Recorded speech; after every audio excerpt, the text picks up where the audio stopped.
Happy आदिवासी दिवस। आज इस वीडियो में मैं बात करना चाहता हूँ अपने आदिवासी भाई बहन के लिए। जो भी लोग आदिवासी हैं, मतलब अगर आप एमएच से हो या फिर आप गुजरात से हो, फिर भी इस वीडियो को ध्यान से देखो। इस वीडियो में मैं कुछ ऐसी बातें बताने वाला हूँ जिनको सुन के शायद आपको कई लोगों को गुस्सा भी आ सकता है और कई लोग फ्रस्ट्रेट भी हो सकते हैं। और इस वीडियो में मैं जो बातें बताने वाला हूँ वो शायद कई लोगों के लिए नई बातें भी हो सकती है। इस वीडियो को ध्यान से देखो और स्पेशली अगर तुम डीएनएच से हो तो डीएनएच की पब्लिक के लिए, जो भी आदिवासी हैं, मैं उनके लिए स्पेशली इस वीडियो में बातें करना चाहता हूँ। इस वीडियो को ध्यान से देखो और जो भी आपके भाई बहन हैं उनके साथ इस वीडियो को शेयर करना ताकि उनको भी ये रियलिटी पता चले, ठीक है। चलो स्टार्ट करते हैं। लेकिन स्टार्ट करने से पहले अगर आप आदिवासी हो और अगर आप मेरे चैनल पे नए हो तो मेरे चैनल को सब्सक्राइब कर दो और इस वीडियो को लाइक कर दो और ज़्यादा से ज़्यादा इस वीडियो को हो सके तो शेयर कर देना, ठीक है।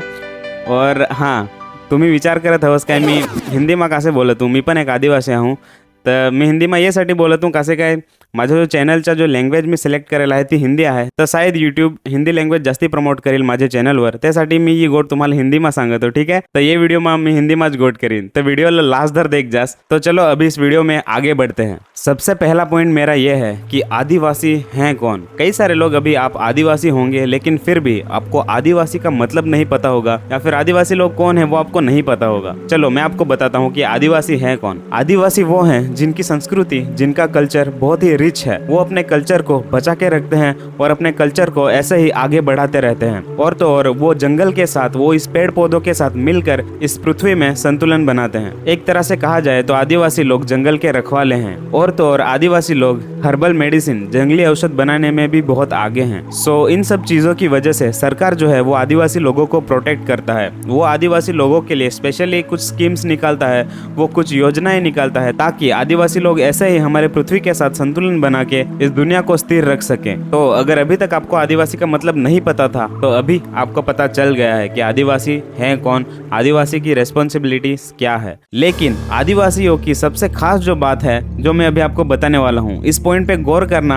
आदिवासी का सबसे जो मेन पॉइंट है वो ये है कि आदिवासी एक साथ रहते हैं, वो ग्रुप में रहते हैं, वो कभी अलग नहीं रहते हैं, वो एक दूसरों का साथ हमेशा देते हैं और वो सब एक साथ आगे बढ़ते हैं। तो यहीं से मैं वीडियो की शुरुआत करना चाहता हूँ और इस पॉइंट को मैं आपको गौर करने के लिए बोलने वाला हूँ। देखो अभी इस बात को ध्यान से सुनो। स्पेशली मैं तो बोलता हूँ, स्पेशली मुझे पड़ी नहीं है एमएच की, गुजरात की, ठीक है। वो लोग, अगर तुम लोग ये वीडियो देख रहे हो तो ठीक है, देखो इस वीडियो को। लेकिन स्पेशली मैं बताना चाहता हूँ अपनी डीएनएच की पब्लिक को। इस वीडियो को ध्यान से देखना और एंड तक देखना अगर तुम्हें ये सच्चाई जाननी है तो। मेरा आप सबसे एक सवाल है कि आज क्या हम सब एक साथ रहते हैं? अभी आप कहोगे जी हाँ, हम सब तो एक साथ रहते हैं, हम सब तो मिलजुल कर ही रहते हैं। लेकिन यहाँ पे गौर करने वाली बात है कि जो भी लोग एक साथ रहते हैं उनकी रिस्पॉन्सिबिलिटी क्या है। उनकी रिस्पॉन्सिबिलिटी ये है कि वो एक दूसरों को सपोर्ट करें, वो एक दूसरों के साथ मिलकर आगे बढ़े। अगर कोई मुश्किल में है तो उसके साथ उसको सपोर्ट करके आगे लेके जाना, ये आदिवासियों की पहचान होती है। लेकिन आज जब मैं देखता हूँ, बहुत ही शर्मनाक ये बात है कि अपने आदिवासी लोग ही अपने आदिवासी लोगों को नीचे गिराने में लगे हुए हैं। खुद तो जिंदगी में कुछ नहीं कर रहे हैं, कोई छोटा मोटा कंपनी में काम कर रहे होंगे, लेकिन जो भी लोग आगे बढ़ने की कोशिश करते हैं उनको कोई भी सपोर्ट नहीं करता। ये बहुत ही मतलब शर्मनाक बात है हमारे आदिवासियों के लिए। उनको ताने मारेंगे, उनको बुरा बोलेंगे, लेकिन उनको सपोर्ट नहीं करेंगे। देखो, ये हमारा कोर बिलीफ था कि हम एक दूसरों के साथ रह के सब एक साथ आगे बढ़ेंगे, लेकिन आज वो बिल्कुल भी मिट चुका है। बहुत ही कम परसेंटेज ऐसे लोग बचे हैं जो ऐसा सपोर्ट करते होंगे एक दूसरों को और एक दूसरों के साथ मिलजुल कर रहते होंगे। इस बात पे ध्यान देना। जो भी इंसान छोटा मोटा बिजनेस डालता है, अपने पैरों पे खड़े होने की कोशिश करता है, उनको कोई भी लोग सपोर्ट नहीं करते, उनको ताने मारते हैं। देखो, एक इंसान को कभी भी फाइनेंशियली तो बहुत कम सपोर्ट चाहिए होता है, लेकिन मेंटली उसको जो सपोर्ट चाहिए रहता है ना, वो उसको पैसों से भी बढ़कर है।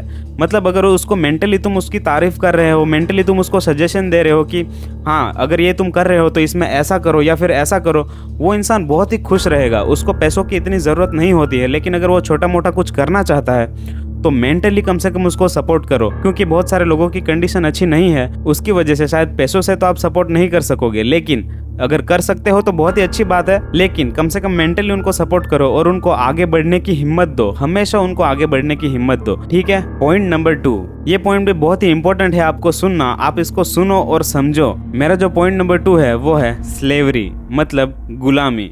देखो, अपना देश आज़ाद हुआ था 1947 में और अपना डीएनएच आज़ाद हुआ था 2 अगस्त 1954 में। लेकिन आज भी हमारी पब्लिक स्लेवरी मतलब गुलाम में है। तो कैसे है वो मैं अभी आपको बताता हूँ। देखो ध्यान से सुनना।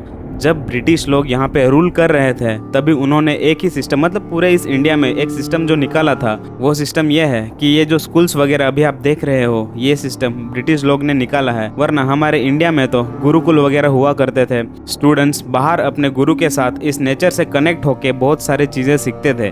लेकिन ये बाहर से कॉन्सेप्ट आया और अभी ये पूरे वर्ल्ड वाइड चल रहा है और अपने इंडिया में तो कुछ ज़्यादा ही चल रहा है। तो ये जो सिस्टम है, मैं क्यों इसकी बात कर रहा हूँ, ये सिस्टम इसीलिए लाया गया था क्योंकि उनको स्लेव्स चाहिए थे, उनको मजदूर चाहिए थे, इसीलिए ये स्कूल सिस्टम लाया गया था।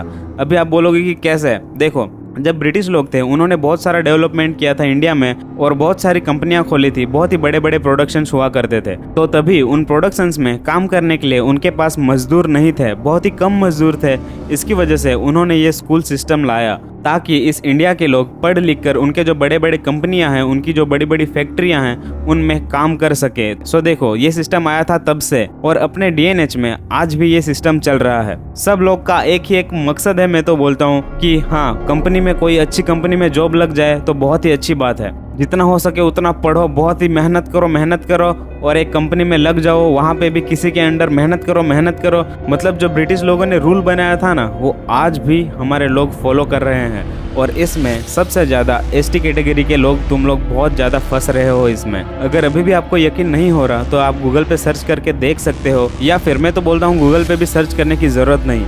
मेजोरिटी जो कंपनियां हैं इस डीएनएच में, वो देखो उनका ओनर कौन है। ज़्यादा से ज़्यादा जो ओनर हैं वो आउटर कंट्री के हैं, मतलब इंडिया के नहीं हैं। वो सब किसी आउटर कंट्री में बैठे हैं और यहाँ पे उनका प्रोडक्शन चला रहे हैं। और उनमें मजदूर कौन है? हमारे लोग हैं। वहाँ पे उनको मजदूर नहीं मिलते, इसलिए वो यहाँ पे कंपनियाँ डालते हैं और हमको एज ए मजदूर यूज़ करते हैं। और स्पेशली डीएनएच में सबसे ज़्यादा कंपनियाँ हैं, वो इसीलिए क्योंकि डीएनएच में इनको बहुत ही कम टैक्स लगता है कंपेयरिंग टू अदर स्टेट्स, इसीलिए यहाँ पे बहुत ज़्यादा कंपनियाँ हैं। और साथ ही साथ हमारे लोगों की मेंटेलिटी भी यही है कि वो कंपनी में एक अच्छा उनको जॉब मिले और वो ज़िंदगी भर वो गधा मजदूरी करते रहे। सो अगर आप भी कंपनी में काम कर रहे हो तो मैं आपको कुछ बुरा नहीं बोल रहा, नो ऑफेंस, मैं किसी के लिए बुरा नहीं बोल रहा। अगर आप कंपनी में हो, अच्छे खासे पैसे कमा रहे हो तो कमाओ और अपने परिवार को, अपने फैमिली को आगे लेके जाओ, बहुत ही अच्छी बात है। लेकिन किसी के भी मन में अगर ऐसा थॉट आ रहा होगा कि हाँ, मुझे ज़िंदगी में कुछ करना है, मुझे बिजनेसेस डालने हैं या फिर मैं कुछ तो हटके कर सकता हूँ, तो भाई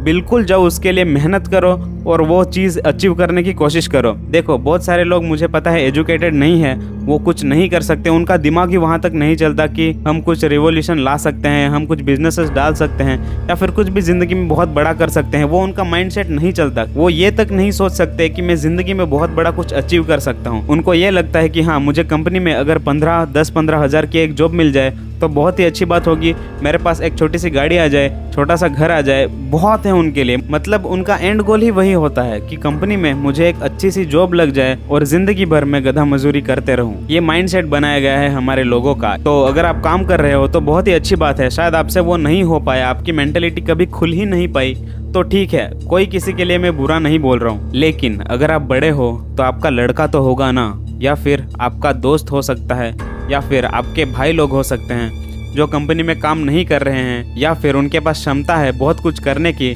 लेकिन फिर भी उनको सपोर्ट नहीं मिल पा रहा है। तो मेरी एक आपसे रिक्वेस्ट है कि ऐसा अगर कोई भी आपको दिखेगा तो उनको प्लीज सपोर्ट करना और उनको आगे बढ़ने की हमेशा हिम्मत देते रहना, क्योंकि पढ़ा लिखा नौकर से अच्छा एक अनएजुकेटेड बॉस होता है। इसका मतलब कितना भी पढ़ लिख लो, लेकिन अगर आपको एंड में नौकर ही बनना है, आपको नौकरी ही करनी है, तो उससे अच्छा छोटा सा बिजनेस डालो और उसको ऑन करो, उसका बॉस बनो, वो बहुत ज्यादा अच्छा होता है। हम सब लोग कंपनी में काम करते हैं, गधा मजदूरी करते हैं और फिर ये गाना गाते हैं। कोशिश करी लो हमें कोई थी नहीं डरता, पुष्पराज जेवा हमें कदी नहीं झुकता।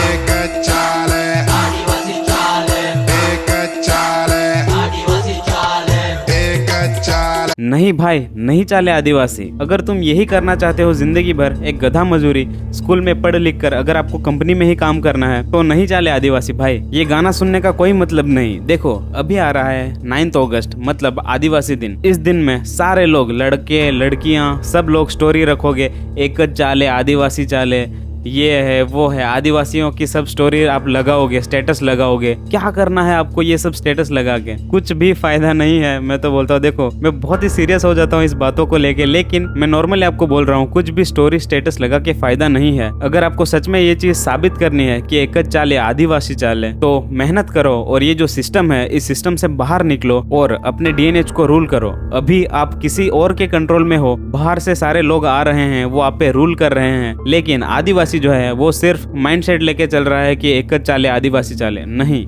आदिवासी नहीं चाले, तुम्हारा कुछ भी नहीं है। अगर ऐसे ही चलता रहा तो मैं आपको लिख के दे सकता हूँ 2030 तक आदिवासियों का नामो निशान मिट जाएगा। अगर ऐसे ही चलता रहा तो पूरा जो डेवलपमेंट अभी जो चल रहा है ये जैसे ही कंप्लीट होगा, पूरे रोड्स बन जाएंगे, सारे जगह पे कंपनियां आ जाएंगी और ज्यादा टूरिस्ट स्पॉट बढ़ जाएंगे। जैसे ही ये सब इम्प्रूवमेंट होगा, ये सब डेवलपमेंट होगा अपने डीएनएच में, उस दिन आदिवासियों की कोई भी कदर नहीं करने वाला है। सारे लोग बाहर से आएंगे और यहाँ पे बस जाएंगे और तुम्हारा इस डीएनएच से अस्तित्व ही मिटा देंगे। इस चीज को ध्यान में रखना। सो स्टोरी स्टेटस मत लगाओ ये दिखाने के लिए कि आदिवासी चाले। नहीं, मेहनत करो और कुछ अपने लिए बड़ा करने का सोचो। या फिर अगर आप जॉब भी कर रहे हो तो वहाँ पे भी इतनी अच्छी से जॉब करो, या फिर पढ़ लिख कर इतनी अच्छी जॉब करो कि आप किसी के ऊपर हो और आप आदिवासियों की जो आपके नीचे काम कर रहे हैं उनको हेल्प कर सको। इतना माइंडसेट रखो। तो चलो अभी बढ़ते हैं पॉइंट नंबर 3 पे। पॉइंट नंबर 3 बहुत ही इंटरेस्टिंग है। मतलब ये बात जो है ये हमारे डीएनएच की यूथ के लिए है, या फिर जो भी एसटी कैटेगरी में यूथ है, मैं उनके लिए ये बात बोलना चाहता हूँ। देखो आज हमारे लोग, मतलब मेजोरिटी लोग, मैं ऐसा तो नहीं बोल रहा हूँ कि सब लोग, लेकिन मेजोरिटी लोग जो हैं वो आज लड़कियों के पीछे पड़े हैं। देखो लड़कियों के पीछे पड़ना कोई बुरी बात नहीं है, क्योंकि एक ना एक दिन आपको लाइफ पार्टनर तो चाहिए होगा, लेकिन इस उम्र में पड़ना ये बहुत ही ज्यादा गलत है। अगर इस उम्र में आप लड़कियों के पीछे पड़े हो तो मैं तो बोलता हूँ कि आपकी लाइफ वेस्ट है। आप में जो पोटेंशियल है, इस उम्र में आप में जो ताकत रहती है, जो माइंडसेट रहता है, वो किसी भी उम्र में नहीं रहेगा। तो इस टाइम में आप लड़कियों के पीछे मत भागो। ये जो टाइम है कुछ अच्छा काम करने में लगाओ, ताकि आपके जो 30 के बाद जो दिन आए, आपके शादी के बाद जो आपके बच्चे आए, या फिर जो भी आपका फ्यूचर आए, वो फ्यूचर अच्छा हो, वो फ्यूचर ब्राइट हो। अगर इस उम्र में तुमने ये लड़कीबाजी, लौंडियाबाजी की तो फिर तुम डेफिनेटली कंपनी में काम करने वाले हो और तुम्हारे ऊपर ये जो बाहर से लोग आए हैं ये लोग ही तुम्हारे ऊपर रूल करेंगे। ये अपने मन में बैठा लेना। और मैं लड़कियों के लिए भी ये बात बोलना चाहता हूँ, देखो लड़कियाँ तुम भी ना बहुत ही आसानी से किसी को भी मिल जाते हो। मतलब तुम्हारा कोई स्टेटस ही नहीं है, तुम्हारा कोई वैल्यू ही नहीं है। इसका मतलब मैं ये नहीं बोल रहा कि तुम लोग ज़्यादा भाव खाने लग जाओ, या फिर तुम्हारे पास कुछ है भी नहीं फिर भी तुम एटीट्यूड में घूमो। मैं आपको ये चीज़ नहीं बोल रहा हूँ। लेकिन अगर कोई भी लड़का तुम्हें पसंद आ रहा है जो यहाँ पे छपरीगिरी करते घूम रहा है या फिर जो भी कर रहा है, अगर तुमको वो लड़का पसंद आ रहा है तो कम से कम ये तो सोचो कि तुम्हारा फ्यूचर क्या रहेगा। देखो खूबसूरती तो हर जगह अवेलेबल है, लेकिन देखो मेरी इस बात को ध्यान से सुनो। लड़कियां स्पेशली, अगर आपको ये जो लड़के हैं ये आपको पसंद आ रहे हैं, या फिर कोई भी लड़का अगर आपको पसंद आ रहा है, तो अपना माइंडसेट इतना छोटा मत रखो। हमेशा उस लड़के को सपोर्ट करो, उसको पूछो कि तुम्हें जिंदगी में क्या करना है, तुम फैमिली को आगे कैसे बढ़ाओगे, तुम मुझे खुश कैसे रखोगे, ये सवाल करो। और अगर वो कुछ भी बोलता है कि मुझे जिंदगी में ये करना है वो करना है, तो उनको हमेशा सपोर्ट करो। वो तुम्हें इतना खुश रखेगा कि तुम सोच भी नहीं सकते। लेकिन वो जो भी करना चाहता है उसमें तुम उसका सपोर्ट करो, और साथ ही साथ तुम भी अपनी मेंटेलिटी चेंज करो। मैं तो बोलता हूँ, क्योंकि बहुत ही आसानी से हर लड़की मिल जाती है डीएनएच में, जितना मैंने एक्सपीरियंस किया है। क्योंकि सबका स्टेटस बहुत ही लो है, सबका माइंडसेट बहुत ही लो है। उनको एक छोटा सा घर, 2-3 वक्त की रोटी मिल जाए और वो खुश हो जाते हैं। मैं बुरा नहीं बोल रहा हूँ, बहुत ही अच्छी बात है अगर आप इतने छोटे में खुश हो रहे हो, लेकिन फिर भी अपना स्टेटस थोड़ा हाई रखो और अपनी सोचने की जो क्षमता है इसको थोड़ा बढ़ाओ और जिंदगी में कुछ अच्छा सोचो। देखो मैं इसलिए बोल रहा हूँ कि अपना अस्तित्व मिट सकता है, क्योंकि अभी आप देख ही सकते हो मुंबई जैसे शहर में, मतलब मैं मुंबई रह के आया हूँ, मैं 2-3 साल मुंबई में निकाले हैं, तो मैं वहाँ का एग्जाम्पल आपको देके बता सकता हूँ कि वहाँ पे जो लोग हैं, जो मराठी लोग हैं, वो भी आज यही कर रहे हैं। मतलब हाँ, मैं मराठा, ये वो सब बोल रहे हैं, लेकिन अगर सच्चाई से देखा जाए, अगर ऊपर से देखा जाए, तो वो लोग सिर्फ अपने में खुश हैं। जैसे हम पूरे आदिवासी लोग या फिर जो भी स्थानीय लोग हैं, जो हम कर रहे हैं ना, वो सिर्फ अपने में ही हम कर रहे हैं कि हाँ हम बड़े हैं, ये है वो है। लेकिन अगर सच्चाई से देखा जाए तो ऐसा नहीं है। जो भी बाहर से लोग हैं ना, वही तुम पे रूल कर रहे हैं, वही तुम्हारे ऊपर बैठे हैं और तुमको गधा मजूरी, जो भी लेबर वर्क है वो करा रहे हैं। तो इस रियलिटी को हमेशा जानो, अपने माइंड में रखो और हमेशा फोकस करो कि तुम इस जिंदगी में कुछ बड़ा करोगे और जो भी अपने लोग हैं उनको हेल्प करोगे। ठीक है, कुछ ज्यादा ही लोड दे दिया मैंने तुम सब पे, लेकिन ये रियलिटी है। मैं इस पूरे वीडियो में जो बताना चाहता हूँ, जो मैसेज आप तक पहुँचाना चाहता हूँ, वो ये है कि देखो, आज आदिवासी दिवस है और हमेशा आदिवासी दिवस रहेगा, लेकिन आदिवासी का जो ट्रू मतलब है उसको आप जानो और उसकी तरह आप बिहेव करो। जो मैंने पॉइंट्स बोले हैं वो याद रखना, हमेशा एक दूसरों के साथ रहना और जो भी कुछ नया करना चाहता है उसको हमेशा सपोर्ट करना। स्कूल सिस्टम से बाहर निकलना, देखो पढ़ो लिखो, पढ़ना ज़रूरी है, 12th तक पढ़ो या फिर ग्रेजुएशन करो, लेकिन अपना माइंडसेट कभी भी छोटा मत करो। जितना बड़ा सोच सकते हो उतना बड़ा सोचो। सोचने के लिए पैसे लगते हैं क्या? नहीं ना। अगर तुम सोच सकते हो कि तुम लैम्बोर्गिनी ला सकते हो यहाँ पे, तो वो भी सोचो। अगर तुम सोच सकते हो कि तुम रोल्स रॉयल्स खरीद सकते हो, तो वो सोचो भाई। कभी भी अपना माइंडसेट छोटा मत करना, कभी, मतलब कभी भी नहीं। और तीसरा जो मैंने पॉइंट बोला वो ये है कि लड़की बाजी छोड़ दो, ये जो लौंडिया बाजी है ये छोड़ दो। एक दिन तुम पछताओगे और तुम्हारे साथ साथ तुम जिसको फंसा रहे हो ना अपने में, मतलब लड़कों, तुम अगर लड़कियों को फंसा रहे हो ना, तो तुम तो जिंदगी भर परेशान रहोगे, तुम तो भुगतोगे, लेकिन तुम्हारे साथ साथ जो लड़की को तुम पसंद कर रहे हो उसको भी तुम जिंदगी भर परेशान करते रहोगे। वो भी, उसको बेचारी को जिंदगी भर झेलना पड़ेगा, क्योंकि लड़कों के पास तुम्हारे पास ज़्यादा सोचने की क्षमता है। तो किसी को भी अगर फंसा रहे हो तो कम से कम अपने में इतनी ताकत रखो कि मैं जिंदगी भर इसको खुश रख सकूंगा। आई होप इस वीडियो से आप कुछ ना कुछ तो सीखे होंगे, आपको कुछ ना कुछ तो समझा होगा। तो अगर आप सीखे हैं तो मेरे वीडियो को लाइक करके मेरे चैनल को सब्सक्राइब करो, और अगर आपको कुछ भी सजेस्ट करना है ना हमारे आदिवासियों के लिए, तो आप कमेंट सेक्शन में वो बता सकते हो। ठीक है, मिलते हैं अगले वीडियो में ऐसे ही कुछ इंटरेस्टिंग बातें और पॉइंट्स के साथ। टिल देन, जय जवाहर, जय आदिवासी।